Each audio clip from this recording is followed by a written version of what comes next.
তো গাইজ এতিয়া গৈ আছিলোঁ ডিউটিলৈ গৈ আছিলোঁ আৰু এতিয়া মানে গাড়ীখনে কিবা এটা প্ৰব্লেম দি আছে মানে কালিৰ পৰা প্ৰব্লেম হৈছে কিবা খিচখিচীয়া শব্দ এটা হৈ আছে তাকে এতিয়া দাদা এজনলৈ ফোন মাৰিলোঁ আহি পেলাই দোকান বন্ধ আকৌ এতিয়া অলপ দেৰি ৰৈছোঁ চাওঁচোন কি হয় তো বাকী এতিয়া দাদাজন আহিলে তো মেইন প্ৰব্লেমটো হৈছে মোৰ স্কুটিখনত মানে একটো পালোঁ মোবিল নাই মানে এই দুদিন এনেকৈ চলাই দিলোঁ মানে কি ক'ব আৰু মাথা চাথা নষ্ট হৈ গৈছে মানে কালিৰ পৰা অদ্ভুত শব্দ দি আছে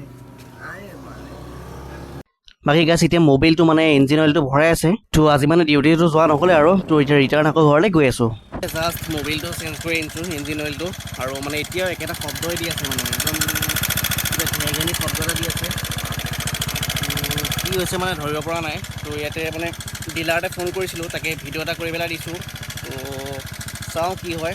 গাড়ীখন ধুনীয়াকৈ ধুব লাগিব মানে বহুতে একদম লেতেৰা মানে অৱস্থা নাইকিয়া হৈছে এই ছবছৰত মানে একো প্ৰব্লেম দিয়া নাছিলে আজি এইটো ফাৰ্ষ্ট প্ৰব্লেম দিছে আৰু মোবিলটো চেঞ্জ কৰিছিলোঁ আজি 3 মাহমান হৈছে মোবিল চেঞ্জ কৰা